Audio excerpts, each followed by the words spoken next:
If you're looking for a full-featured but compact EDC light, the X4 from Wuben looks like a strong contender, especially at the under $50 price point. But does it live up to its billing?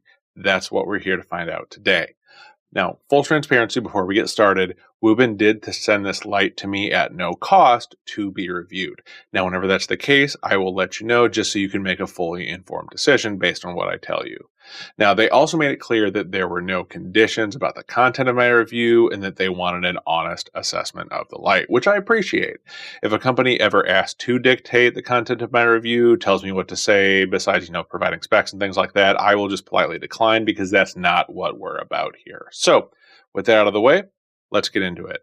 Now, we're going to go over the specs first. And as far as the construction, the literature just notes that it's made of metal. From what I can gather, I think it's aluminum. There's nothing that specifically says that I could find, but pretty solidly sure that it is aluminum. And it has an IP68 rating, which if you're not familiar with the IP system, I'll have a graphic up here. But the first number is how good it is at preventing dust infiltration. The second number is water infiltration. So you can kind of see what the different levels mean, but suffice to say, an IP68 rating is very, very good. Now, as far as power, this is powered by, and you can see the little lock switch here that will lock or unlock the battery compartment. It is powered by a 18650 battery that is rated at 3,400 milliamp hours. I know you can, get higher and lower on that, but that is what this one is rated at. Now, it is charged by USB-C, and you might notice, oh, there's no USB-C charging port. Well, that is because it is tucked under the switch here, which I thought was a really interesting way of doing that so that it is not always exposed. And I do like that it is actually under the, when it's locked, that it's completely covered, and the only mode that it's in is actually the moonlight mode where you can see it. So kind of a neat idea there. Now, the main light here, and let me turn it on main light mode, which we'll go over the user interface here in a little bit. But it is a 1500 lumen. Now, it is adjustable, which we'll get into that. But in the maximum mode, it's 1500 lumens. And if you double click, it also has a strobe mode, which again, we'll go over how that works as far as the user interface. It also has a moonlight option here. Oop. And as far as the beam, it has a nice concentrated, let me get the main mode on there, sorry. It has a nice, central beam, and then it has kind of a floody beam around it. So you're getting the best of both worlds when it comes to the beam. Now, I measured the temperature of the beam at 5200 Kelvin, which kind of puts it in the neutral white range, which is what I tend to like in lights like this. If anything, maybe a tiny bit cooler, but I think that neutral white is really, really good for a light like this. Now, on the side, it has an LED bar here that is warm white LEDs, and then this one right here is an RGB multicolored LED, which can be either constant or flashing, and we'll get into that here in a little bit. And mine also came with a bike clip, which I don't have here. I am not going to use that. I don't mountain bike or anything like that, so it just really wasn't something that I would use. But it is a really, really neat feature, or additional thing that you can get, because it can actually rotate. The way that it's set up, it can rotate, so you can have it facing forward, facing backwards. You can have it like this, so that the LED is more visible or something like that. So really, really neat idea, I thought. Now, all of those are controlled by a tail switch or a side switch. And we will get into what those control here in a minute.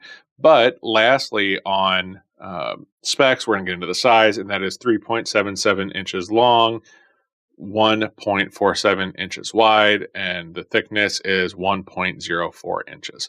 So, and the weight is 3.2 ounces. So it is not super heavy, also not really a lightweight, so somewhere in the middle. If anything, maybe a tiny bit on the heavier side for a light this size. But we're also looking at a very fully featured light here. So, onto Ergos. With that weight and the size, it is compact, but feels very solid. And actually, it is just about the perfect size for me to fit in my hand like this and to use like that with the tail click. So I really, really do like that. It is very comfortable to hold like that. The button placement is natural and sensible. You know, turning it on like that is very, you know, like a typical flashlight. The tail is very easy to manipulate. Now, having two buttons is something that I usually am not a fan of with a light. However, because this has so many features, it is kind of almost essential, so I'm not going to fault it on that.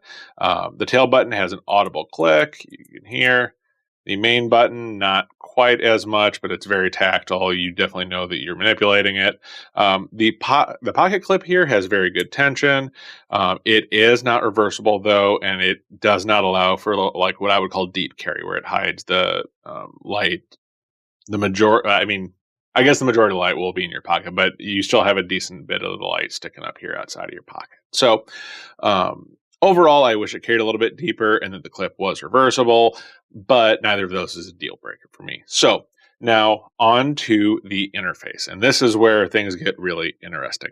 Because it has so many functions, there is a bit of a learning curve, but once you get into it, it is kind of intuitive how they work.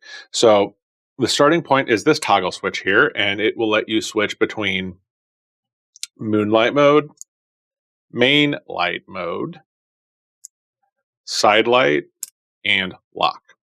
So we're just going to go through those in the order that I talked about them. So moonlight, that will turn on whether you use the tail or the side switch or the tail switch. It will turn it on in moonlight mode.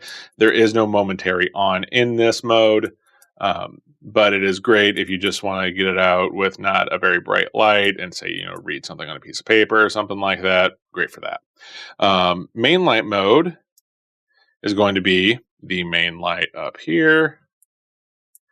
And the tail switch will give you a momentary on. If you double click, it will be strobe mode. And the side switch will turn on the main light. Now you can see this is not the full brightness, and that is because the last time I had it on in this mode, I had it down pretty much all the way to moonlight. But if you twist the knob here, that will bring it up to full brightness. So it's really neat. I like, some lights you just have like, low, medium, high or something like that. But this one is really fully adjustable with that knob there. So I think that is really, really cool. Now, if you have it at a lower setting, like say, kind of a medium setting here, if you double click it, it will go up to full brightness. And then if you double click it again, it'll drop down to the lower brightness. So that is another really, really cool feature. So, if you're doing something and you need max brightness for a second or two, you can do that and then drop it back down. So really cool feature, I thought. Now the side light is where things get crazy because there's a lot of functions here. So a single click from off. Well, I guess I should start with the tail click. The tail click will still be a momentary on at max brightness. So you can still, when you're in side mode, get that full brightness on the front light. It'll just be momentary. Now, when we get to the side switch or front switch, though, whatever you want to call it, if you press it once, it'll turn on whichever of the light bar or the RGB LED was on last. It'll default to that. So the last time I was using this, I had it on the side mode. So if you click it again, it'll turn it off. So just like that.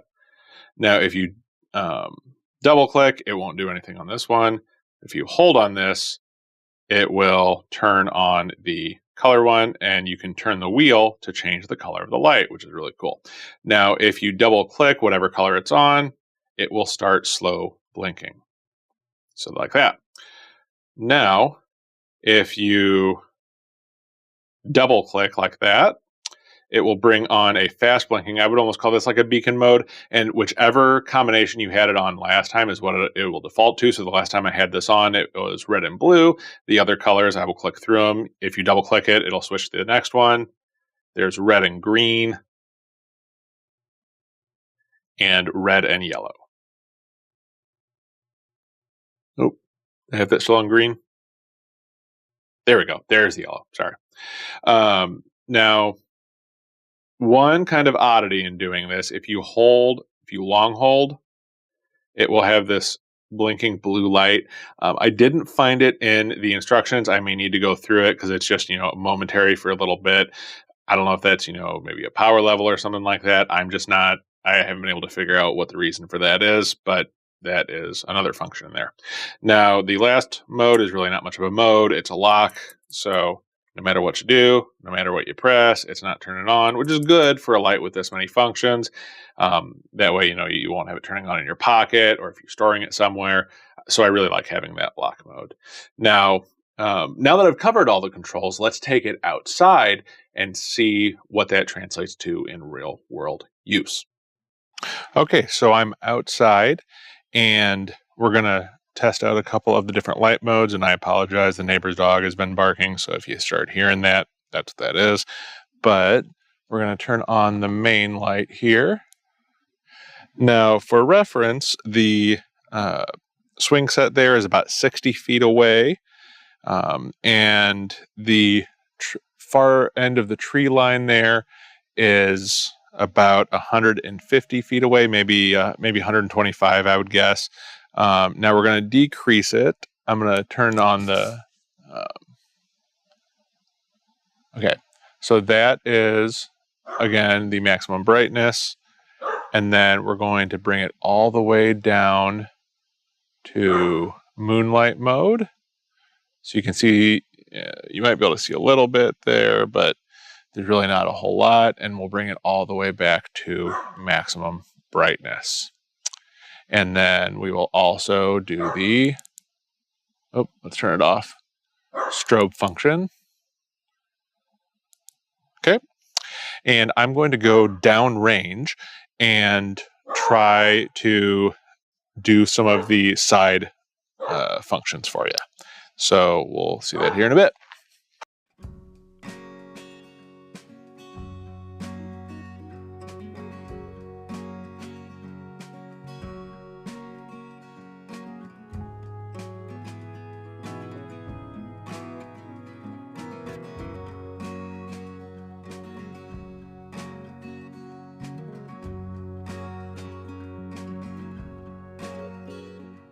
So now that you've seen it, let's get to the pros and cons. So pros, excellent output for its size. Really, really good output for a light this small. It is extremely feature rich, as I showed you. It fits really well in the hand, especially my hand. It was almost like it was made for my hand in that sense. The controls are easy to access. They're very natural. No issues there. And the USB-C charging with a replaceable battery is a great thing, because if you have the USB charging, but you don't have a user replaceable battery, if that battery starts to go bad, you're kind of screwed. So I like the fact that you can replace the battery yourself. Now on to the cons. Now for EDC, it is on the chunkier side. It is a heavier light and a little bit bigger than what I would typically carry as an EDC, at least, width-wise. Length-wise, not so much. But the user interface definitely has a learning curve as well. It's pretty intuitive once you get used to it, but to use it to its full potential, it's gonna take you time to learn how to cycle through all the modes. Now, they do provide convenient flowcharts. I have the one for the side function, or side light function, showing here, and that helps. But it will definitely take you some time to learn it. The pocket clip not being reversible is one of my other big qualms, because I prefer to carry lights with the main light, front light down, and I can't do that with this light. I have to carry it with that light up, which, there are pluses and minuses to both ways of carrying it. It is just my preference to carry it with the light down. Now, speaking of the pocket clip, when I took it off, because, I was just kind of experimenting with things, when I was putting it back on, hopefully I can get it nice and close here, this strip this screw right here got stripped. Now, I'm not going to hold that against them. When you get into screws this small, especially Torx screws, which if you're a knife person, you probably experienced it, those screws are very, very easy to strip. So what I would say, like I said, I'm not going to hold it against them materials-wise, but I would have liked to have seen them include some spare screws for these, because they are so easy to strip. And really just like 1 or 2 extra screws, I think, would be great, because you're not going to take that on and off very much. But for instance, in order to mount that bike light, you have to put a part here and things like that. So I think that it would be great to include spare screws for that. So now that we've gone over those, let's compare it to some other lights that I own. So the first one I have is the Olight Arcfeld UV, and we'll face them the same direction. Now the Arcfeld has a lower max output at 1,000 lumens, so it's still, you know, pretty respectable, but a little bit lower. And it does have less functions, although it does have a UV function, which, oh, there we go, a UV function, which this does not have. It also has a chargeable battery. This one actually is a magnetic tail cap charger as opposed to the USB charger on this. But the battery in this one is not removable. So if that battery goes bad, the light's bad, which again, I think is a big perk for the Wuben X4. And last but not least, I think the user interface is simpler on this. You just have the switching modes, and then this one, you know, you double click to switch between the 2 modes, but this doesn't have the adjustability that this does. So, you know, trade off on that. And this one also doesn't have a tail click. So that is the Arcfeld UV. And I'm just going to leave the ones out here as we go through them. So the next one we have is the Streamlight ProTech 2AA. And this is probably my single most carried light. I actually used to work in corrections, and I carried this for almost the decade that I worked in corrections. And I always have one in my office ever since then, because I really love these lights so much. But this has a much, much lower max output at 130 lumens for this model, which this is an older model, and they actually have newer models. And the newer models are actually dual fuel, and they can take AA batteries or their rechargeable battery packs, and it'll be 270 with the alkaline AA batteries, or 550 lumens with their rechargeable battery pack. So even with the rechargeable battery pack that gets more, it's still a third of the brightness of the Wuben X4. So something to consider there. The user interface on this is much simpler. You just have one tail click. You don't have any of the other stuff. You don't have as many features. So again, it's a trade-off. And like I mentioned, this is dual fuel, not this one, but the new models are dual fuel. So that is another big perk for the Streamlight. But it's just, you're just looking at 2 different philosophies of a light here. It's not that one is better or worse. It's just 2 different philosophies of a light. And last but not least, we have the Phoenix E12. So this one is going to be more similar in length, although it is a little bit shorter. Definitely a much smaller form factor overall. Much lower output at 200 lumens. And this one also comes with a AA battery, so very easily replaceable, something you can easily find. But I mean, really, when you look at it here, these are just 4 lights with very different design philosophies and very different functions.